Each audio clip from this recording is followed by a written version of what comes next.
Muy buenas noches. Asistimos a una crisis mundial en materia de educación debido a drásticos cambios que no han sido analizados en profundidad. En casi todos los países del mundo se registra desde la primaria hasta la secundaria, hasta la universidad, la tendencia a eliminar o subestimar materias y carreras relacionadas con las artes y las humanidades. En la universidad las llamaban los ingenieros costuras, porque son consideradas inútiles en un horizonte de competitividad en los mercados globales. Hace pocos días el ministro de Educación de Japón pidió a 86 universidades cerrar las carreras de ciencias sociales y, son sus palabras, abrir áreas que respondan mejor a las necesidades de la sociedad. Se trata de una tendencia iniciada en Estados Unidos que se deriva de una concepción mercantil, comercial y pragmática de la educación, que se extiende a áreas enteras del conocimiento como las ciencias sociales, las humanidades y las artes, que poco peso tienen hoy en los currículos, lo cual ya se siente con fuerza también en Colombia. De los 189 programas de doctorado presentados a Colciencias en la última convocatoria, solo 40 pasaron la evaluación preliminar, ninguno de ellos en ciencias humanas. De ahí que grupos de investigación en ciencias sociales y humanidades de las más importantes universidades colombianas cuestionen al gobierno, al que señalan de haber convertido a Colciencias en una especie de secretaría técnica supeditada al poder de los gobernadores, que da excesiva prioridad a las ciencias exactas y aplicadas por su supuesto mayor potencial para fortalecer el crecimiento económico y la productividad. La socióloga y doctora en Derecho estadounidense Martha Nussbaum alerta en su libro Sin fines de lucro, publicado hace unos años, en 2010, por la Universidad de Princeton, que de seguirse esta tendencia de erradicar artes y humanidades de la educación, no habrá democracias o verdaderas democracias en el futuro. Las democracias se irán deteriorando por la falta de una ciudadanía con pensamiento crítico. Muchas preguntas surgen alrededor de esta crisis de la educación y yo empezaría por cuál es el estado de la educación en Colombia. Han perdido vigencia las humanidades hasta el punto de que estamos condenados a su fin. Hay un deterioro creciente de la enseñanza pública en favor de la privatización y la mercantilización. ¿Y qué pasa en Colciencias? ¿Seguirá su debilitamiento y la politización? Para aportarnos claves sobre estas cuestiones, esta noche nos acompañan el doctor Alejandro Olaya, economista de la Bolivariana de Medellín, doctor en Ciencias Económicas y Empresariales de la Universidad Madrileña de San Pablo, ha sido docente investigador y en temas relacionados con economía y gestión de la innovación, y es autor de varios libros en esas materias. Actualmente es el subdirector de Colciencias.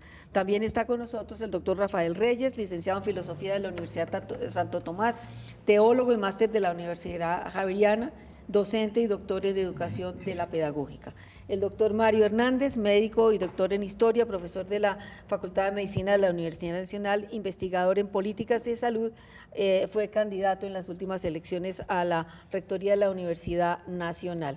Y está también con nosotros el doctor Ricardo Sánchez, decano de la Facultad de Ciencias Humanas de la Universidad Nacional, doctor en Derecho, en Filosofía, mejor dicho, esta de la otra, ¿no, doctor Ricardo? Y como todas las noches, el escritor y periodista Antonio Caballero. Así que, hecha la introducción y sin más preámbulos, voy a pedirle a cada uno su opinión sobre el estado de la educación en Colombia y si la política educativa del gobierno Santos ha cambiado algo con la nueva ministra. Les pido brevedad a cada uno para que todos alcancen a intervenir y sobre todo ir al grano. ¿Quién quiere lanzarse al agua en primera instancia? Doctor Reyes, bueno, láncese. La situación en Colombia es más de contrarreformas educativas. La ley 115 produjo una forma de ver el país y la sociedad colombiana en términos laicos, pluriétnicos, pluriculturales. Creó un concepto de escuela, de maestro y de pedagogía. Integró las culturas y empezó a pensarse el multiculturalismo en la educación, y fue una tremenda novedad. Pero a partir de una ley, la 715, y las contrarreformas que empezaron a surgir y las progresivas políticas de los gobiernos hasta Santos han empezado a hacer contrarreformas en el sentido de que la educación dejó de ser visto en perspectivas sociales y empezó a ser visto en perspectivas más de mercado, hasta el punto en que es el mercado el que va a dar los criterios y los sujetos de la educación ya no serán los sujetos de la pedagogía, sino los sujetos de la educación serán los empresarios, los que hacen business administration, y son los que llegan a acompañar los procesos. Y el pensamiento crítico con respecto a la sociedad que queremos empieza a diluirse progresivamente. Es decir, políticamente hablando, se endosa los propósitos de un país y las formas de convivencia a las políticas que pueda otorgar el mercado y global, porque ni siquiera los estados mismos están pensando. Sí, hay un trabajo de achicamiento del Estado colombiano, ¿sí? El Estado se va echando para atrás frente a las responsabilidades. Sí. Yo comparto plenamente la opinión tuya. La Constitución del 91 abrió esperanzas de que la educación, la cultura y la ciencia, reafirmado con la autonomía universitaria, iban a abrir un camino de realizaciones. La verdad es que los gobiernos después del 91 se dedicaron a ejercer políticas neoliberales en todos los órdenes, en la transformación económico-social, acompañaron el proceso de contrarreforma agraria, de deterioro social, la llamada internacionalización de la economía trajo las consecuencias que conocemos de desindustrialización masiva, y en materia educativa y cultural, el país no ejerció los desarrollos que estuvieron en esa Constitución y en la Ley 115, que tiene de extraordinario que hay que seguir defendiendo la educación laica, y que tiene de extraordinario que conquistó la autonomía escolar, no solo la universitaria plena, sino la escolar, la participación de los actores educativos, un empoderamiento de esa comunidad, y contra todo esto conspira un dirigismo del Ministerio de Educación, de las Secretarías de Educación, una interferencia permanente, porque se sigue tratando a la educación como si fuese un sujeto de minoría de edad. En ese sentido, doctor Hernández, como para avanzar un poquito, no hay parte de eso no se deriva de un divorcio como entre la academia y el resto de la sociedad, es decir, que los académicos se sienten como por allá en una torre de marfil y a veces pierden vínculos como con la sociedad de todos los días, la cotidianidad de la gente. Pues yo creo que esa es una crítica que me parece a mí como un falso dilema. Lo que ha pasado realmente es que las distintas disciplinas, profesiones y todo esto se han venido más bien adaptando. Han tenido una forma de relación, digamos, con la sociedad que depende mucho de lo que le ha pasado a la sociedad misma. Y la sociedad está dominada por una cosa hegemónica muy fuerte, instrumental, productivista, de tratar de que el conocimiento realmente sea aplicable en primera instancia. Y todo el que no sea aplicable, entonces parece en una torre de marfil. Y entonces todo aquello que esté en la torre de marfil no vale la pena invertirle o cosas así. No, yo creo que ahí estamos en una falsa visión de lo que realmente es. Sí, demasiado estrecha, incluso demasiado instrumental. Y esto es funcional a algo que hay que admitirlo, una forma de organización global, de distribución global de la ciencia, la tecnología y por tanto la acumulación que se hace a través de ciencia, tecnología e innovación. Hay unos países centrales que producen y otros que consumimos, y los que consumimos entonces tenemos una instrucción totalmente superficial y no nos metemos a profundizar porque al fin y al cabo estamos consumiendo. Eso se llama capitalismo cognitivo y eso viene discutiéndose desde hace 15 o 20 años, pero para nosotros parece como si fuera una cosa rarísima, ¿no? Es que no queremos estudiar, no queremos profundizar, no, es que hay unas relaciones muy profundas de poder en esas lógicas. Que señala Ricardo. Hay un elemento fundamental para la caracterización de la situación de postración de la educación en Colombia, que le quita el maquillaje, muestra el rostro feo de la educación, y es la precariedad de las condiciones laborales de los maestros. Se les exige alta calidad y se les paga muy mal. Los esfuerzos que hacen ellos por mejoramiento a través de los cursos y programas de posgrado, maestrías, doctorados que los hay, muchos educadores en Colombia les reconocen muy poquito, en el mejor de los casos cuando se los reconocen, o dilatan permanentemente. Es decir, hay una política antisocial frente a la fuerza laboral de los educadores. Al doctor Olaya, que está aquí en una abrumadora minoría como representante del sector oficial. Quisiera su punto Pero de vista. Pero con mis colegas de las ciencias sociales humanas. Bueno, a ver, porque también lo soy. cómo analiza. Definitivamente todos coincidimos en que los retos en términos de educación en el país son gigantescos.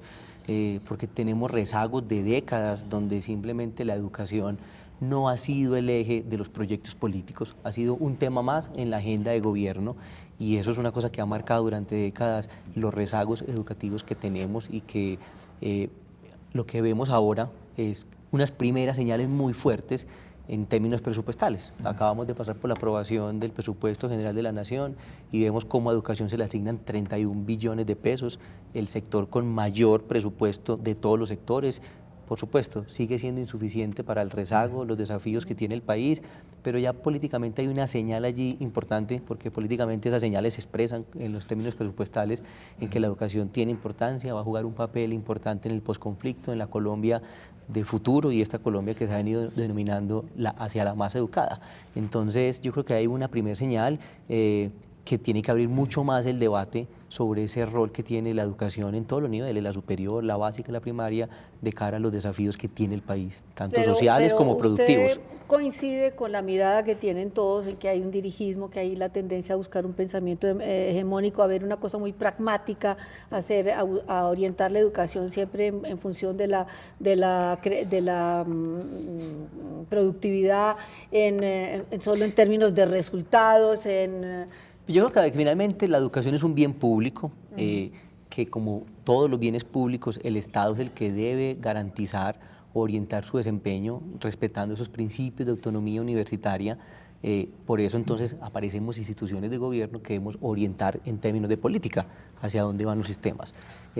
Definitivamente todas las orientaciones de política y todo, pues lo que tratan es de mejorar el desempeño del sistema, tanto educativo como el de ciencia. Y finalmente... todo eso, perdón, me parece a mí que el punto de vista del Estado ha sido siempre, desde hace por lo menos 50 años, de dirigismo, es decir, y de inversión en dinero únicamente, pero no inversión en calidad, sino en cantidad. Y evidentemente aquí se sigue necesitando, pues, desde la primaria o desde incluso ¿cómo se llama? Preescolar. Pero lo que importa también es la calidad de esa educación y la variedad de esa educación. No, definitivamente son etapas. En primera etapa lo que se trata es de ampliar la cobertura, de que las universidades, la básica primaria, todas se logre una cobertura más amplia, que en el país todavía tenemos gigantescos desafíos en términos de cobertura a todos los niveles. Y luego de la cobertura viene el gran desafío de la calidad, y es cómo esa cobertura se va convirtiendo cada vez en mayor calidad. Y eso implica pues unas políticas que fomenten y estimulen la calidad. Pregunta, ¿tiene la academia algún peso en la definición de las políticas? No, pero además hay que aclarar una cosa, es decir, calidad, cantidad, pues sí, todo el mundo habla de eso, pero es que el cómo se realiza el derecho, el acceso real a la educación importa. Mire, Finlandia simplemente tiene una educación pública con maestros contratados de tiempo completo, dedicados a eso, con carrera que le permite crecer y toda esta cosa, y los niños entran sin un obstáculo económico. Pero una cosa es Finlandia y otra cosa es Colombia. No, pero eso es una decisión política. ¿Podemos compararnos con Finlandia? Un momento, esa es la decisión política, porque es que la otra opción que se ha tomado es la del subsidio a la demanda y la ampliación del mercado, y se supone que la competencia produce naturalmente calidad. Y eso no, es en educación y en salud no es cierto. Al contrario, la competencia produce una cosa que se llama control del gasto, disminuir el gasto para obtener la máxima eficiencia, obviamente la máxima utilidad. Esa es la lógica en la que estamos y seguimos impulsando el subsidio a la demanda. No, eso no es la ruta para producir realmente mejoramiento en cobertura y en calidad. No hay manera de que la academia se haga sentir precisamente para influir en las políticas, doctor Sánchez, doctor Reyes. Yo entiendo que haya citado a Finlandia porque es que a nosotros siempre nos están comparando ahí, ¿no? O sea, nuestro meta es llegar a Finlandia, ¿sí? Y ser como Estamos Finlandia, lejos. sí. Y entonces hay unas condiciones, además somos otro tipo de país, ¿sí? O sea, lo propio de la educación es generar singularidad. Es una tensión entre singularidad y cosmopolitismo, y esa tensión es muy importante cuando uno habla de educación. Y entonces, universalidad, es decir, cuidado, porque también es que todo el mundo puede acceder. Sí. Bueno, ahí hago yo una diferencia entre... Bueno, pero eso es muy académico y no vale la pena ahorita, ¿sí? Pero a lo que yo sí quiero llegar es que nosotros somos, pues, en las políticas muy reactivos. Siempre estamos pensando que tenemos que compararnos a las políticas internacionales, y se está performateando toda la educación y la formación de maestros en términos de pruebas saberes, y no se está especificando cuál es la educación que Colombia necesita, ¿sí? Doctor Ricardo, Es que la situación...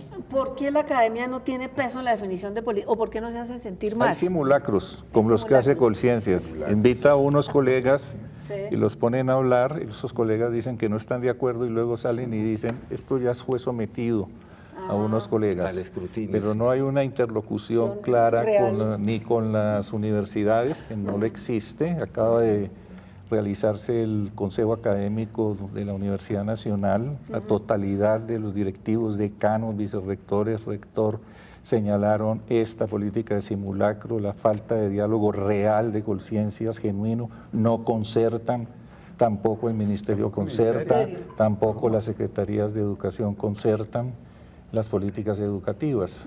De manera que sobre eso el asunto es dramático. Hacen ficción, simulacro creo que es lo especial, pero déjeme comparar. A ver. O dar unas consideraciones. Este es el país probablemente en la región con mayores tasas de analfabetismo. Y en el campo acaba de salir de los censos, todo esto es un desastre. Son todas las mujeres. Todo eso lo maquillan. Alguna ministra de Educación, de cuyo nombre no quiero acordarme, recibió un premio internacional en Canadá por haber bajado la tasa de analfabetismo un dígito, de 9 a 8. ¿En qué está la tasa de analfabetismo en Colombia? En Colombia está sobre el 7%. Y en el campo como el 11-12, Pero usted tiene un país como Bolivia, mi querida María Elvira. ¿Cero? Cero, dicho por la CEPAL y la UNESCO. ¿Ecuador y Perú cómo están? Igualmente ¿Centroamérica? Ecuador bastante. Centroamérica, países como Nicaragua, cero. ¿No? Costa Rica bastante baja. Entonces, este es un espejismo, porque eso debería ser la primera política, es una vergüenza. Pues no hay ninguna razón. Porque además fuera de ese analfabetismo, ¿cómo decía? Neto, debe haber mucho analfabetismo funcional. Funcional. De gente que escasamente firma y no más. De manera que y la comparación de las realizaciones educativas con los países del área y de la región es extraordinariamente grave. Ciencia y tecnología, lo sabe el profesor Olaya mejor que yo. Si usted compara con Brasil, o compara con México, o compara con Argentina, las diferencias son notables. Esto es el 0,2 punto del Producto Interno Bruto, con la gravedad de que son 3.342 billones frente a México, que son 8 veces más, etcétera. ¿Reconocen sí o no que se ha aumentado el presupuesto de educación, digamos, en una forma en que no se ha aumentado en gobiernos anteriores? Pregunto. Eso sí. Pero hay un interés de volver a colocar que la frase que está mandando es la calidad de la educación depende de inversión económica, como dice el informe Compartir.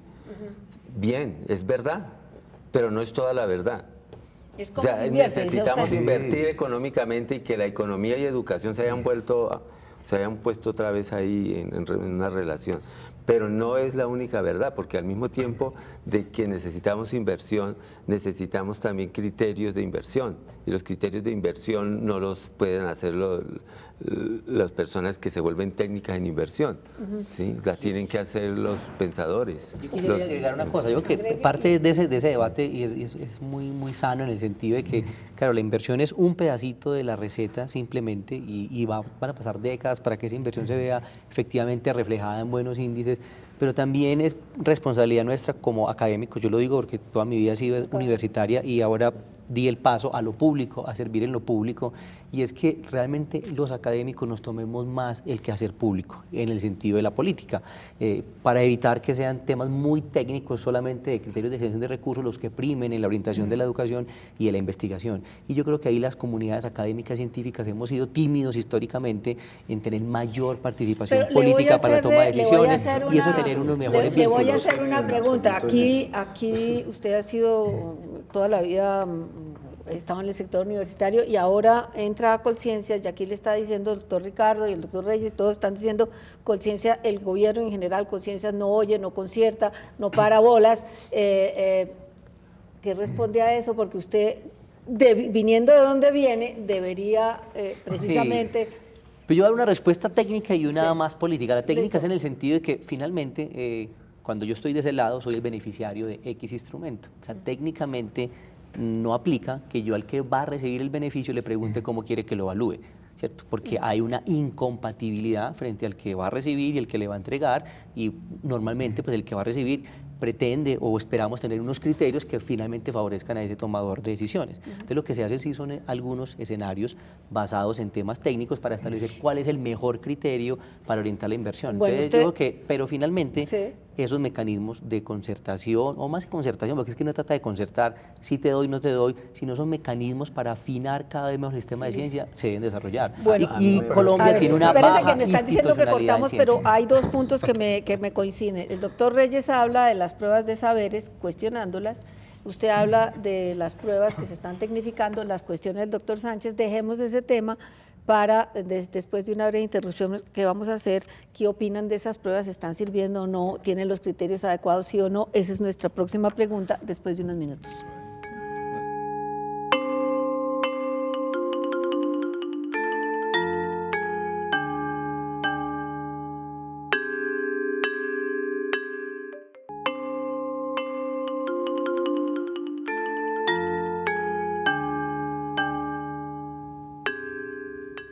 Bueno, vamos al tema de las pruebas y de los criterios de evaluación con respecto a lo que usted criticaba, doctor Sánchez, de Colciencias. Son esas pruebas de saberes, las pruebas PISA, en las que Colombia queda tan mal para las pruebas adecuadas, o estamos dentro de ese modelo que nos estamos adecuando a la OCDE y de todas esas cosas y olvidando esas identidades propias nuestras y desconociendo las realidades del país. Doctor Reyes, que fue el que planteó el de las pruebas saberes. El concepto de sociedad de conocimiento es un concepto muy mal planteado porque lo identificamos con capitalismo cognitivo. Sociedad de conocimiento también es la llegada de los movimientos sociales, por eso se llama sociedad del conocimiento. Entonces, esos otros saberes que cierta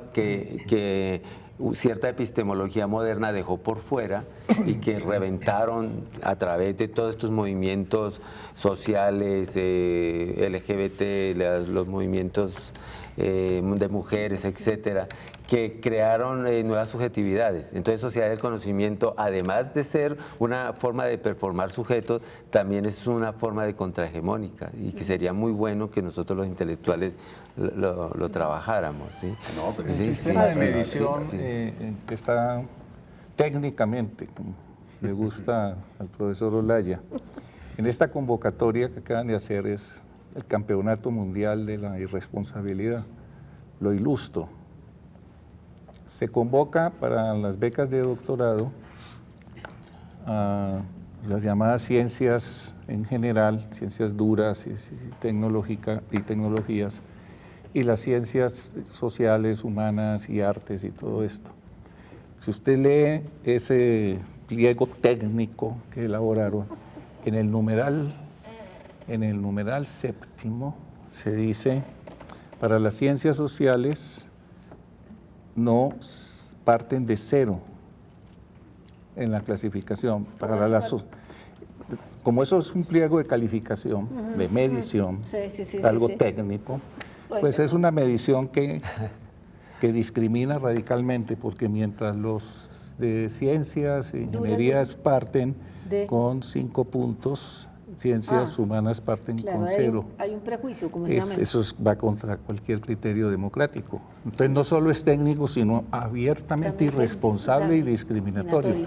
Yo le abundo, el programa de filosofía, el doctorado de filosofía de la Universidad Nacional de mi facultad, sacó 79 puntos sobre 80 que necesita para hacerlo.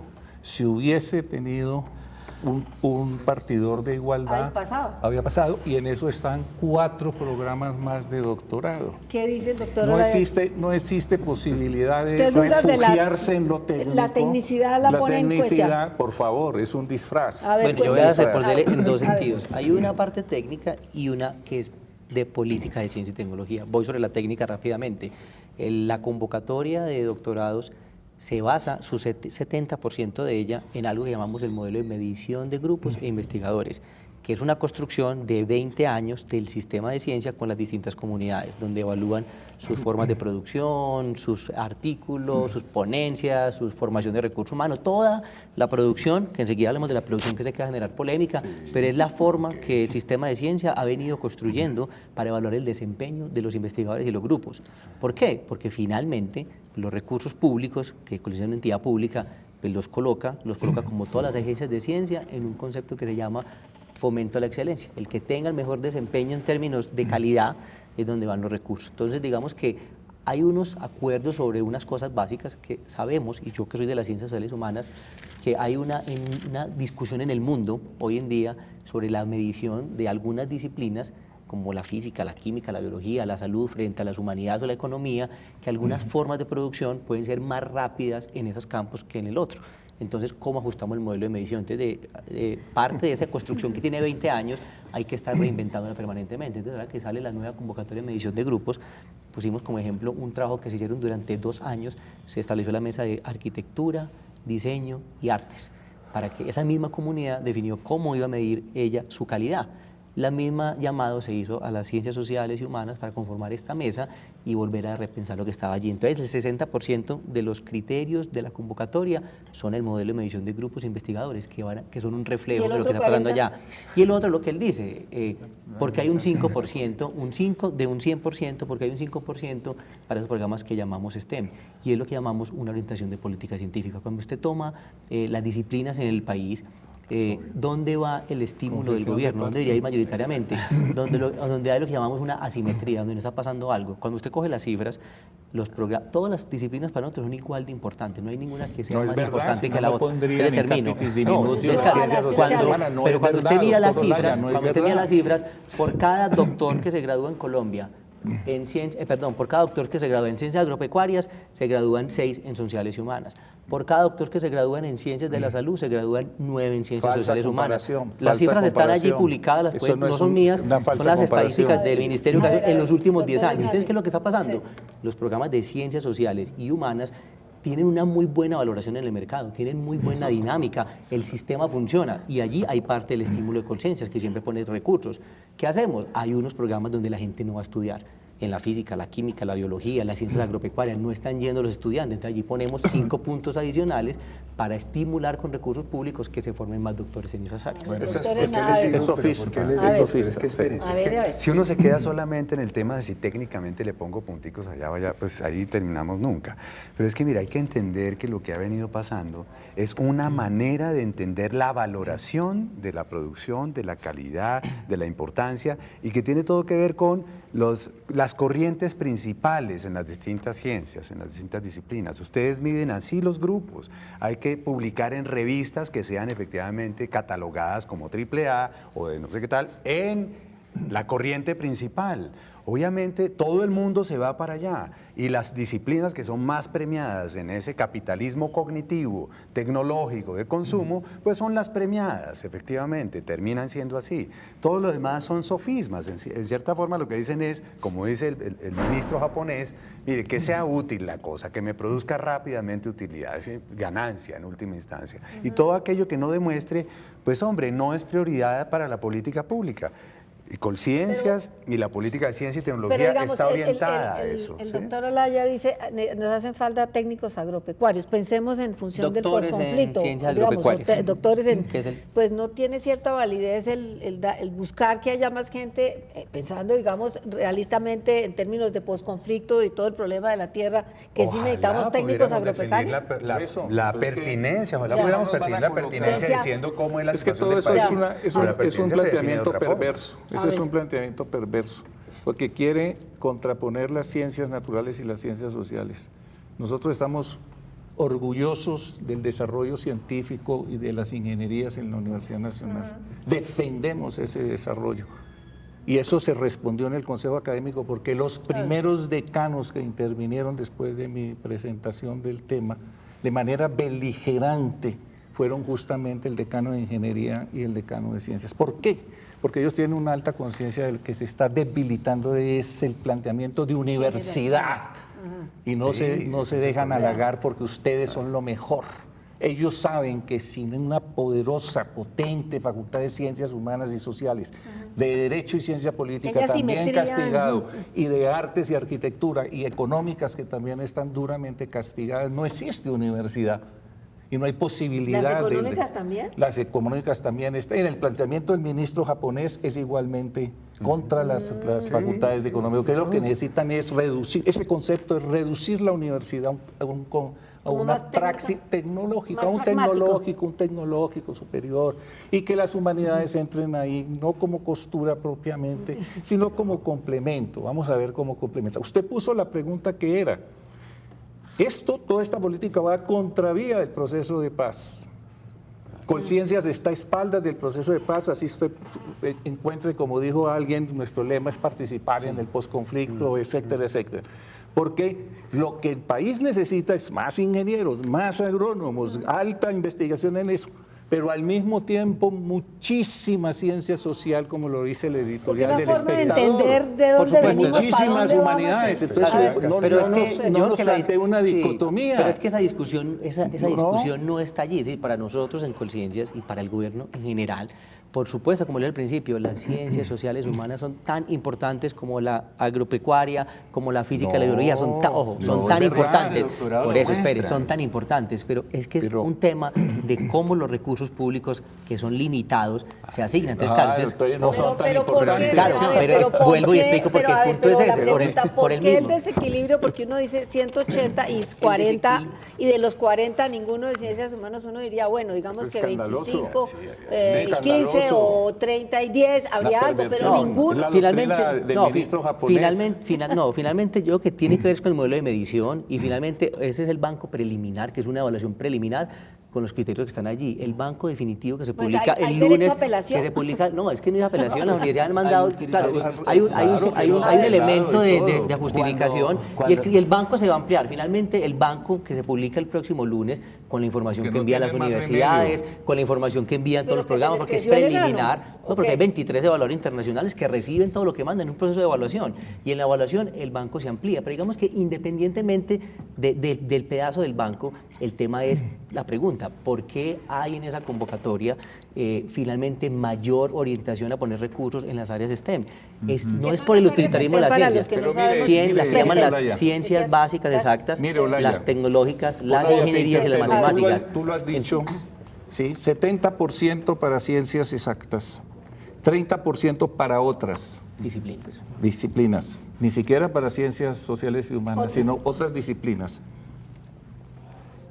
Y no asignaron ni siquiera el 30%. Se van a asignar el 30%. Se van a asignar. ¿Saben por qué se van a asignar? Porque primero hay que decapitar simbólicamente lo que significan las ciencias sociales humanas. Ustedes son unos irresponsables al haber discriminado el sistema de ciencia se basa, como usted lo sabe, en la evaluación de pares. Prestigiosos programas con realizaciones académicas que son orgullo del país y de la comunidad internacional. Colciencia no evalúa los programas. No tienen derecho a hacer eso por la Universidad Nacional ni con la Universidad Pública. Tal como los que están aquí sentados, pero internacionales. En función de unas directrices. No, hay unos criterios de evaluación. El sistema de ciencia en el mundo se basa en lo que llamamos evaluación por pares.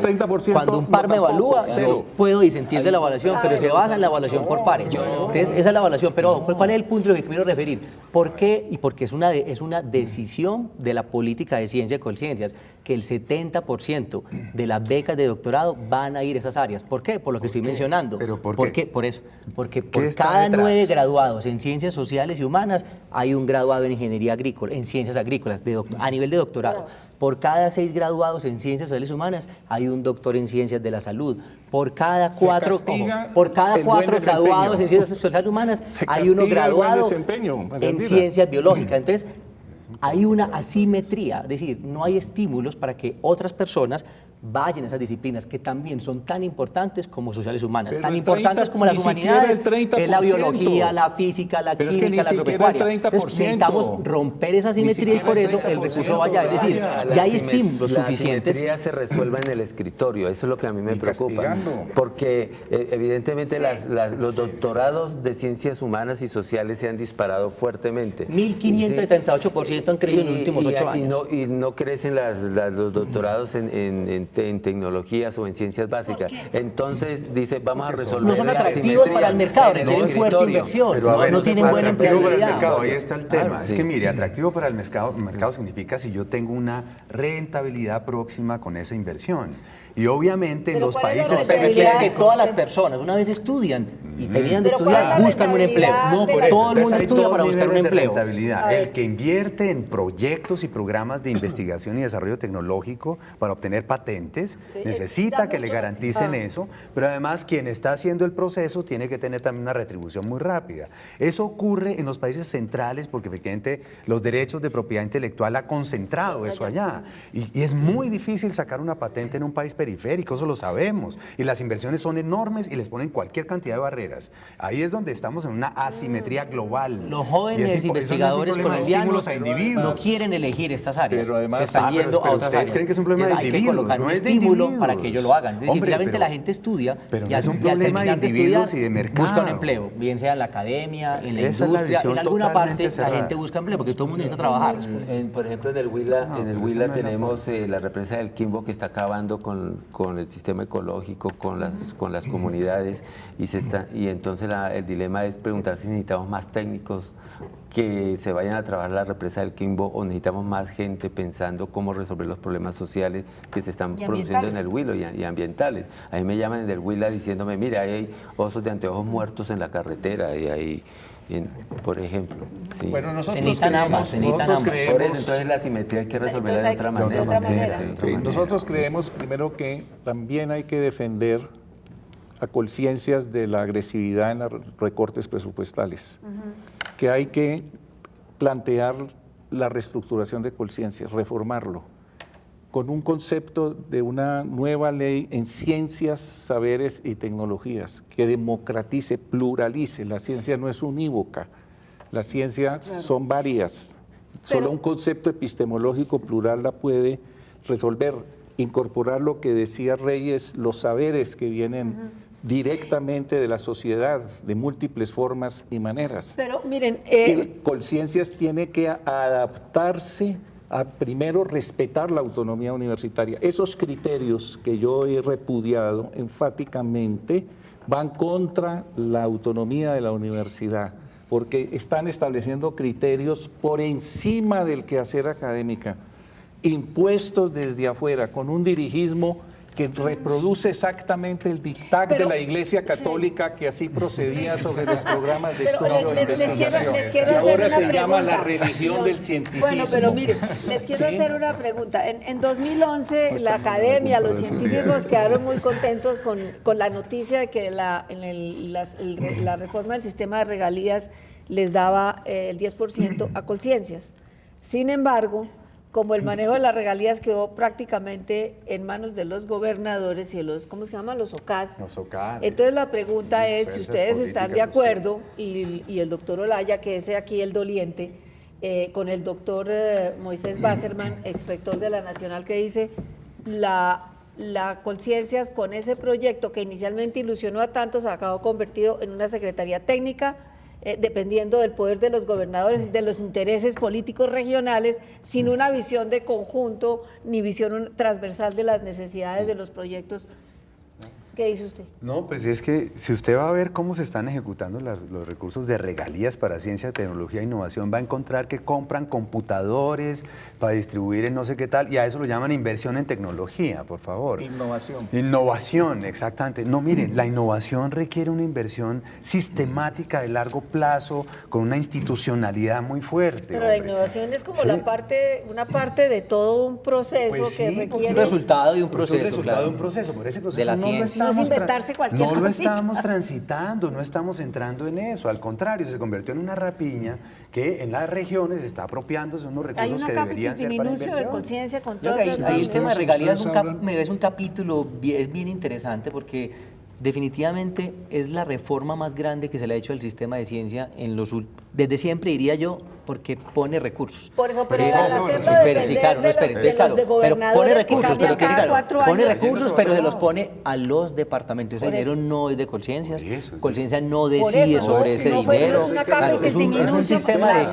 de dinero que va Pero para la usted entiende ciencia que que se le es una entrega a capitis los diminution, departamentos. que es una Entonces, capitis diminution para el, digamos, para el órgano supuestamente rector de las políticas en ciencia. Yo creo que ese el sistema hecho de que es un sistema nuevo que están haciendo. Uno Pero ve, nuevo en un país donde la uno ve proyectos politiquería muy crece buenos, como pero maleza. claro, entonces cuando hay recursos en lo público, en las gobernaciones, pueden pasar cosas malas como pasa en la política, pasan. pueden pasar. Como también puede Pasan. que pasen cosas maravillosas si hay unos buenos gobernantes. Entonces, finalmente, Lo claro, que- lo cuando que- usted lo mira que el yo veo es que hay presupuesto de dos conciencias, cosas que que son se más o menos suman. 360.000 millones de pesos, pero mira las regalías son 3 veces más y se entregan es a los departamentos. ¿El papel de conciencias cuál es? Proveer lo que le provee a todos los proyectos de Colombia, paneles de evaluación secretaría para técnica. evaluación técnica. Entonces, Somos la siempre- Secretaría Técnica frente a regalías. Nosotros no decidimos sobre esa inversión, por eso es y de ese- los departamentos. que hay que reformar Por conciencias. favor, hay que Entonces, hacer una nueva ley para que se le dé un solución de papel país. al todo el sistema, reestructurar todo Sí, el pero una ley sistema. inspirada en qué, porque esa es la contradicción entre ustedes dos o entre ustedes tres contra uno. Yo creo que ahí coincidimos, es decir, ahí coincidimos, hay una contradicción. Nuestro sistema legislativo para ciencia es muy débil y tiene muy poca Por tradición. una parte, el gobierno distribuye la plata por razones politiqueras entre los gobernadores. Y por otro lado, los gobiernos, el Estado colombiano, se somete a la distribución internacional del trabajo, que hace que aquí no haya investigación porque no es rentable hacerla aquí. Entonces, la decisión política no es una decisión pues ni politiquera ni a escala de Colombia, digamos. Sí, ¿no? Es mucho más cómo se enfrenta eso. Yo creo que el tema de regalías es una buena medida en el sentido de que pone recursos nuevos, los pone en una modalidad también que trata de descentralizarlos en las entidades territoriales, pero si no hay un arreglo institucional mucho más fuerte, un marco normativo mucho más fuerte, esos recursos pueden no tener el efecto que es del sistema de ciencia. Entonces, coincidimos en que el sistema necesita una ley más profunda de ciencia. Claro que sí. O sea, nuestro sistema legislativo para ciencia es muy débil. Cada 10 años o 20 a un legislador se le ocurre hacer una ley de ciencia, pero no hay un pensar legislativo alrededor del tema de la ciencia y el país adolece de nombre Pero nuevo, por ejemplo, a ver. ciencias, saberes y sociedad. Maravilloso. Vale. Porque no tenemos una conciencia y que deje de tener esa división de que ciencias y humanidades, como si las humanidades no listo. fueran ciencias. Hacemos ¿sí? un corte en este segmento y vamos ya para la última parte del programa.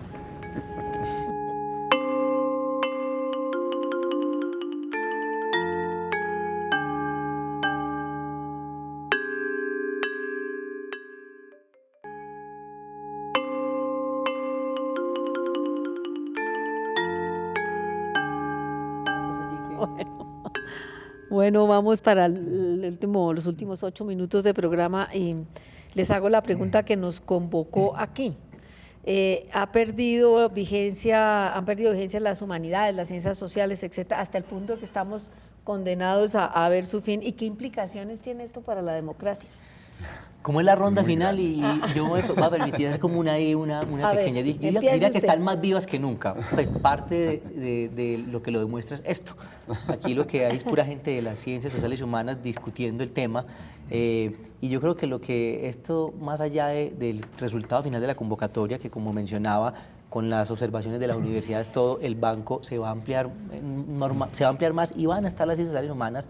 Yo creo que lo que hay que reflexionar aquí más en el país es sobre la forma de la medición, porque lo que está detrás de toda la asignación de los recursos en todas las entidades de gobierno, el ministerio, Colciencias, finalmente se está basando en sistemas de medición, porque la única manera, digamos, que el tomador de decisión pública tiene para asignar con criterios de mayor eficiencia y, bueno, mayor transparencia, es una evaluación que se haga. Entonces yo creo que el debate importante que debemos tener en este campo de sociales y humanidades es sobre la medición de nuestro quehacer. Pero, o sea, profesor Olaya. qué es lo que consideramos calidad en las distintas formas de expresión del conocimiento, para que cuando nos comparemos con otra área que produce de una manera distinta, podamos estar, digamos, ambos ser de máxima calidad, pero sin que nos midan de la misma forma.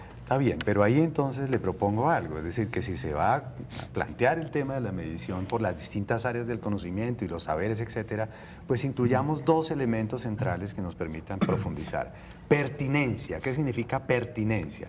No simplemente indicadores de calidad internacional. ¿Qué significa pertinencia para Colombia en el conocimiento? Y segundo, ¿qué significa soberanía? ¿Cómo hacemos para tener más autonomía como país, para decidir en qué invertimos y cómo lo invertimos en ciencia, tecnología e innovación? Y cómo eso puede impactar la estructura del sistema de educación superior. Mire, hoy en día ese sistema anda manga por hombro, creyendo la ministra que poniéndonos un ranking traído de afuera, otra vez desde los ingleses y global, entonces todos nos vamos a comportar como buenos competidores para llegar allá y vamos a incorporar la ciencia y la tecnología de manera natural. No, eso no ocurre así. El mercado no produce naturalmente esas cosas. Entonces hagamos una discusión sobre pertinencia y soberanía en materia de educación, ciencia, tecnología e innovación y discutimos el sistema de Ley 30 y el sistema de la Ley de Ciencia y Tecnología. Yo tengo esta apreciación, no solo es el pensamiento único por la búsqueda, digamos, de una pertinencia productivista, sino que hay esta constatación, y es que las ciencias sociales y humanas en las universidades aún formalizadas no pudieron ser domesticadas y siguieron siendo un caldo de cultivo de la rebeldía, del pensamiento crítico y contestatarias, al mismo tiempo que avanzaron proponiendo soluciones muy fuertes. El ejemplo que usted pone, hay soluciones que se han planteado para eso, alternativas. Nuestros científicos sociales llevaron epistemológicamente, conceptualmente el asunto muy lejos. Nombro uno solo, Orlando Falborda, que planteó nuevos paradigmas para las ciencias sociales propositivas. Nosotros somos profundamente propositivos, decimos, le propongo que quite el numeral 7, es una propuesta. Le propongo que el sistema de la selección de evaluaciones, sus criterios debe ser sometido a un debate con las universidades, no los nombres, y que eso se haga con un concurso de méritos, con controles de pares, a su vez de cómo funciona eso, y no una oficina cerrada en Colciencias. Yo creo que usted, que es un colega nuestro, que lo estoy descubriendo bien, que es dialogal, puede encontrar en eso muchísima razón, pero no pueden insistir. Mire, yo he sido víctima de ese tipo de evaluaciones para el doctorado en Historia en la Universidad Nacional, que es el doctorado más prestigioso, matriz de todos los programas de historia que hay en el país. Y cuando yo pedí las evaluaciones, pues, son iguales a las que Dolly presentó en el Consejo Académico, nuestra vicerrectora académica, a los que se presentan hoy. Esto hace 3 años, ahora es el mismo simplismo, opiniones, es una propuesta concreta, cambiemos ese sentido. 70%, pongámoslo 50 y 50. ¿Cuál es la razón? Y más bien, digamos, necesitamos más recursos públicos. Decirle al gobierno, no se puede mantener el 30% para otras disciplinas. Que tú lo sabes bien, si se desglosa, termina en innovación y tecnología para la aplicación de lo propositivo en ciencias sociales y humanas, 50% de los 2.000 millones. Que tú lo sabes bien, solo 200 millones para ciencia. Bueno, eso lo arreglan ustedes allá. Es que yo no puedo dejar de aprovechar esto porque yo le estoy hablando. Doctor Olaya, haga una cita con el doctor Sánchez, pero yo sí quiero las implicaciones. Lo que está en crisis no son las humanidades, sino el pensamiento crítico. Ese es el que es perseguido o contrarrestado fuertemente, incluso a través de números y cifras. Las humanidades es una palabra un poco ambigua en la historia de la academia, pero, y me parece muy bien como hace el profesor, hace la diferencia entre las humanidades y las ciencias sociales, ¿sí? Pero hay ciencias sociales que no son críticas. Entonces, No, depende del enfoque que haga. Más bien les cito las que sí. Sí, sí. Hay ciencias sociales que pueden uno entrar. diría Sí. digamos, esto es tan importante, el desarrollo y la investigación en ciencias sociales, que es la manera también, Sí, como pero decía es que usted. justamente, perdón, el control político que quiere ejercer el Estado es un control, es un que no haya control pensamiento crítico. sobre la rebeldía, sí, sobre la crítica, efectivamente. Y es que no hay Y eso democracia será si en no el hay lenguaje, ciudadanía y crítica. el lenguaje es un territorio muy importante de trabajo, porque es que el lenguaje nos instala en lo obvio, en lo familiar, en lo que ya se vuelve cotidiano, y el pensamiento crítico siempre va contra lo obvio, lo familiar, lo que ya lo que hemos vuelto natural los vuelve extraño, y eso es muy complicado para poder dirigir domesticadamente Eso es una mejor población. tener rebaños ¿sí? sin ovejas Sí. negras. Entonces, O sí. sin ovejas negras, mejor dicho. Y el trabajo de disipar lo que se vuelve familiar es el trabajo de las humanidades y de las ciencias sociales. Yo Bueno, creo que a ver, apelaría- espérense, porque los invito para otro programa que se nos acabó el tiempo. Yo apelaría a este pensamiento crítico de las sociales y humanas, que realmente es su parte inherente y es fundamental para que nosotros mismos nos lo apliquemos, porque hay una cosa que llegó a la ciencia y a la educación mundial y que ahí va a estar, y son las mediciones. O sea, las mediciones en distintas formas para entender quién lo hace mejor frente a otro. Eso está. Y las mediciones no las podemos desaparecer, y cada vez tenemos más programas. Claro, entonces es como nosotros mismos, con ese pensamiento crítico, hacemos nuestras mediciones muy críticas para entender de nuestros campos quién es el que lo hace con mejor calidad. Bueno, esperen. Oiga, se me fueron, se me salieron de madre. Y no es porque yo sea dirigista, sino porque tenemos un espacio y un tiempo limitados. Yo los invito a otro programa para que sigamos Es que lo discutiendo el crítico tema. es lo social. Para De nosotros lo acuerdo, crítico es lo social. Sí, porque no podemos volver a llamar crítico. No, pero lo crítico también es lo filosófico, lo estético. De acuerdo. Porque son miradas distintas sobre la realidad. Bueno, me va a tocar la censura, no más. Buenas noches, muchas gracias. Los vuelvo a invitar a ustedes el próximo martes a la misma hora. Buenas noches y muchas gracias. Muchas gracias.